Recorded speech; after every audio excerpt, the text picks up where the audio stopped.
kalau punya jajan itu ditaruh di antara kasurku sama kasur Fitri kayak gitu kan, disimpan di situ. Kalau misalnya malam itu habis makan sore kayak gitu ya, sore habis makan mandi gitu kan, nggak ada makanan lain kan dari PT orang dari. Assalamualaikum warahmatullahi wabarakatuh. Jumpa lagi dengan Sri HM Channel. Jadi di video kali ini aku mau meneruskan video yang kemarin.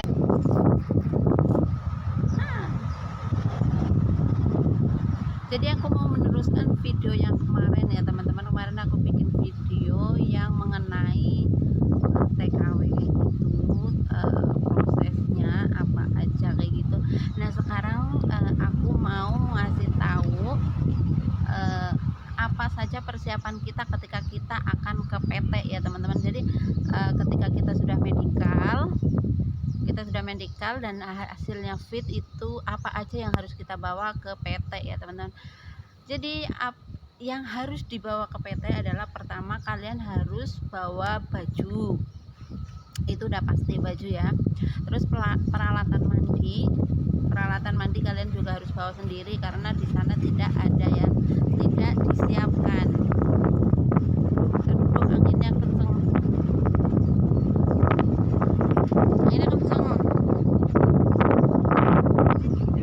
Terus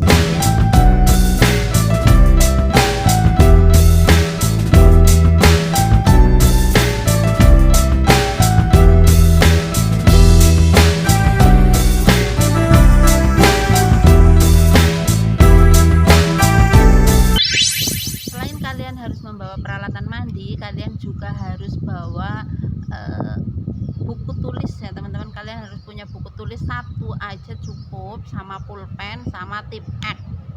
Karena apa? Karena nanti kalian ada di PT itu belajar ya, belajar nulis, belajar ya pokoknya kayak anak sekolah kayak gitulah ya. Tapi kalian cukup satu buku aja, dan kalian cukup satu buku sama pulpen.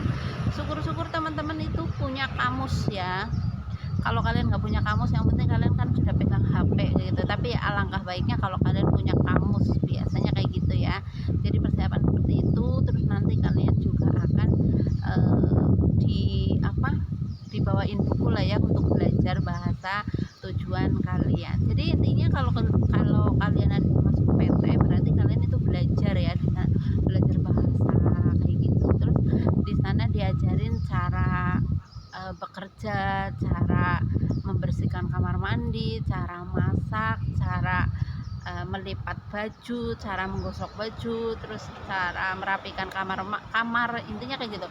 Jadi semua pelajaran yang ada di PT itu ya mengenai pekerjaan kita kalau di negara tujuan. Kalau misalnya kalian pengen jaga jompo, kalian juga diajarin cara merawat jompo, mengganti pampers, mengganti selang kayak gitulah ya pokoknya.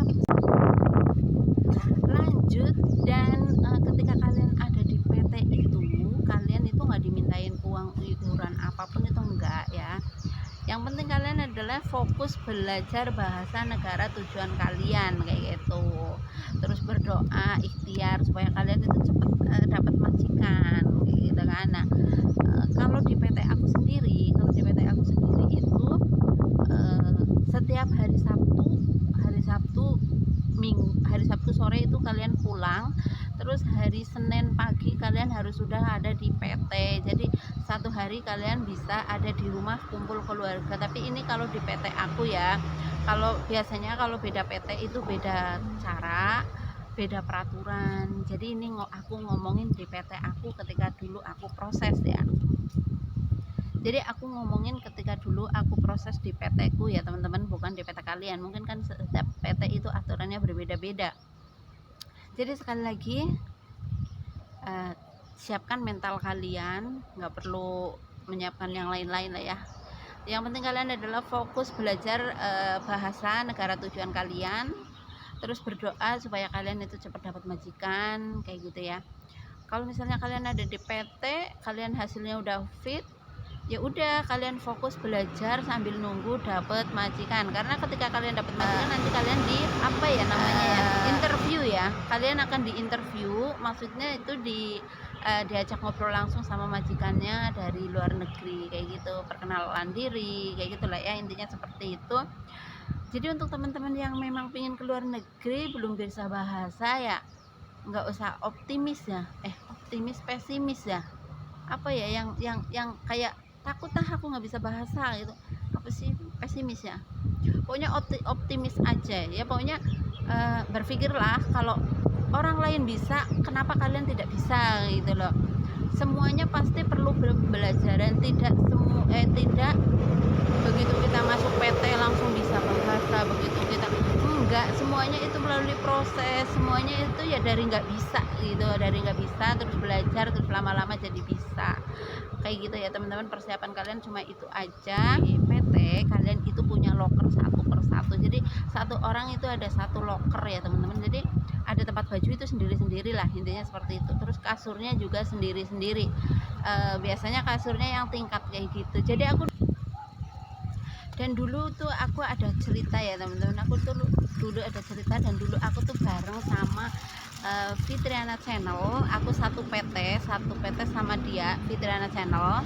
Dan itu dulu karena aku tidurnya ya, aku tuh tidurnya tuh paling atas, jadi aku tuh pilih kasur yang di atas, aku sama Fitriana Channel berdua. Kalau di PT gimana sih rasanya, pengap terus panas kayak gitu kan. Nah aku pilih paling atas, dan aku tuh punya kenangan yang memang nggak bakalan terlupakan ya teman-teman. Jadi dulu tuh aku kalau misalnya hari Sabtu pulang tuh ya, hari Sabtu pulang, terus hari Senin pagi aku tuh udah ada di PT.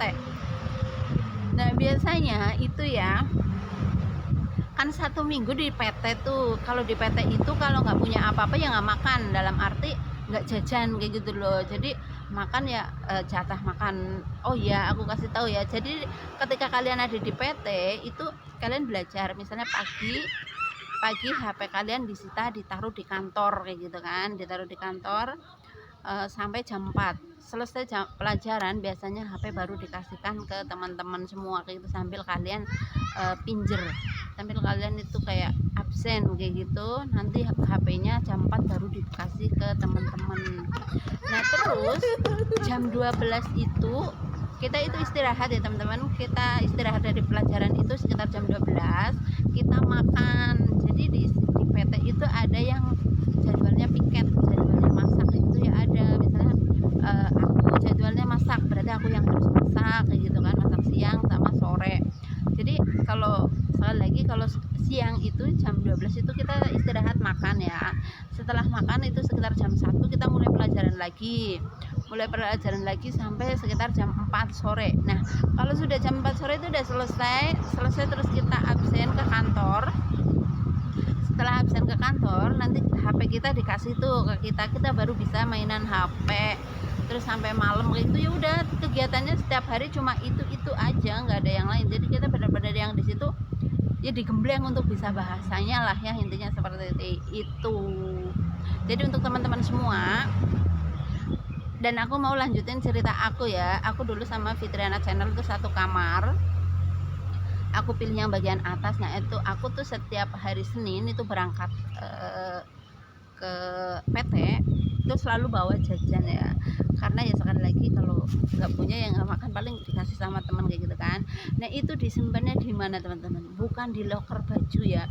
Jadi aku sama Fitri itu kalau menyimpan makanan itu di bawah kasur, soalnya kasurnya kan di atas tuh. Nah itu kita taruh di antara kasurku, jadi ditaruh di bawah kasur ya teman-teman. Itu ada makanan di situ tuh, ada permen, ada keripik, pokoknya jajanan kayak gitu tuh ditaruhnya di situ. Karena apa?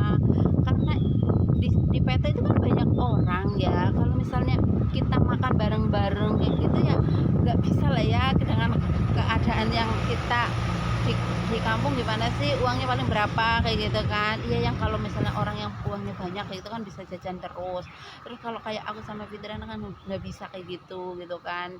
Jadi ya kalau punya jajan itu ditaruh di antara kasurku sama kasur Fitri kayak gitu kan, disimpan di situ. Kalau misalnya malam itu habis makan sore kayak gitu ya, sore habis makan mandi gitu kan, nggak ada makanan lain kan dari PT, orang dari PT kan cuma dikasih ya nasi sama lauknya kayak gitu kan. Jadi ya sekali lagi kayak gitu, kalau misalnya aku di atas gitu lagi sambil belajar sebelum tidur tuh belajar habis mandi misalnya ya, belajar bahasanya tuh ya udah sambil ngemil gitu, di atasnya nggak ada yang tahu karena kan aku cuma berdua kok sama Fitri kayak gitu kan, sebelah aku kasurnya kosong kayak gitu, jadi ya berdua aja gitu, mereka nggak pada tahu kalau aku tuh pada nyimpan makanan di bawah kasur. Jadi itu adalah kenangan yang memang nggak bakalan bisa terlupakan ya teman-teman. Jadi untuk teman-teman semua ya, nggak usah takut kalau kalian pingin kerja ke luar negeri, nggak usah takut ya, semuanya itu dari awal ya, belajar dulu, nekat. Orang lain bisa, kita pasti bisa. Makanya aku sering ngucapin ya, sering ngomong, orang lain bisa, kita pasti bisa kalau memang kita ada kesempatan. Aku selalu seperti itu karena aku sendiri gitu, aku sendiri yang dulu juga sama takut kayak gitu kan. Terus lama-lama aku juga berpikir ya, oh iya orang lain juga bisa, dia loh bisa, kenapa aku tidak, aku loh punya tenaga, aku loh punya tangan yang sama, intinya kan punya kesamaan, cuma yang berbeda kan nasib kayak gitu kan, sama wajah mirip atau enggak kayak gitu kan. Jadi aku selalu optimis, selalu berpikir orang lain bisa, insya Allah aku bisa kalau memang aku ada kesempatan. Jadi untuk teman-teman semua seperti itu ya, persiapan kalian kalau ada di PT. Terus kalau misalnya kalian sudah ada di PT, fokus untuk belajar bahasanya, nggak usah ya, memang sih ingat keluarga, ingat anak kayak gitu, cuman ya sekali lagi kalian harus fokus untuk tujuan kalian. Kalau enggak kalian sendiri yang fokus, siapa lagi? Jadi semoga bermanfaat ya, ocehan aku, sharing-sharing aku kali ini ya, karena aku meneruskan video yang kemarin, jadi kalian harus benar-benar semangat. Terima kasih banyak untuk teman-teman Srihaim Channel dimanapun kalian berada, sukses selalu, semangat selalu, orang lain bisa, kita pasti bisa. Kayo, bye bye, assalamualaikum warahmatullahi wabarakatuh.